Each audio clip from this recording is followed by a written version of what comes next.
idol, mayong adlaw na tong tanan di ano. Grabe kalipay ron akong adlaw ron mga idol. Tawat na gid taon ako ang akong dugay nang gipangandoy nga unta ihatag na sa kahitasan ug ni Idol M ang akong hinaguan dire sa social media, dire sa Facebook mga idol. So karon nadawat na gid taon ako ang gamayng grasya mga idol. Ako ay sobrang nagpapasalamat sa inyo mga idol. Hindi po ito dahil sa inyo. Hindi ko ito matanggap ang blessing galing kay Lord.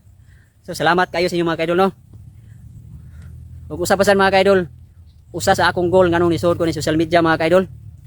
Ang gusto kong mutabang or muhatag sa tao nga nanginahanglan, nga mas nagnahanglan pa nako mga idol no, mas naglisod pa nako mga idol.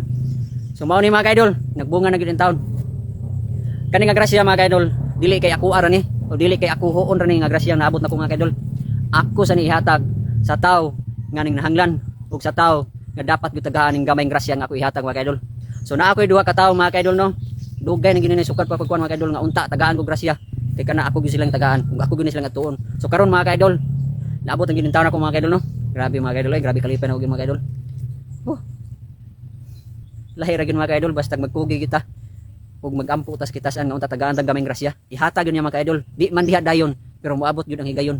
Nga ihatag na diha nimo ang iyang gipangayo. Basta sa tinarong lang. Ug sa pagpugi lang gyud nimo nga imuha ng mismong hinaguan. Ihatag gyud na niya. Ug nindot kay pamitayon mga idol. Nga sa imong hinaguan ang imong dawaton diha gikan. Grabe mga idol. So nanay, buhan ni karon ang tagaanan mga idol pero sa unta tagaan kog mayong adlaw no. Puhon mga idol, ako gini silang atuon. Kay usa na sa akong gipangayo sa Ginoo. Nga unta tagaan kog grasya kay ako na silang atuon. Maski asa na sila kalayo.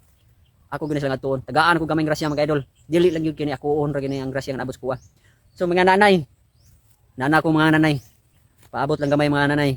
Bisan man sa gamay ni akong ihatag sa inyo hapuhon. Gikanis kong kasing-kasing ang akong paghatag mga kananay. Ug mao gyud ang usa na akong gipangandoy. Kung susama ninyo, mutabang gyud ko maski sa gamay lang. Salamat po sa inyo mga ka-idol. Ug sa kahitasan nga gihatag ni ang gamayng grasya ug nga Idol M, salamat kaayo. Nga imo na gyud gihatag sa kuha. So maayong adlaw ug Merry Christmas sa atong lahat. God bless.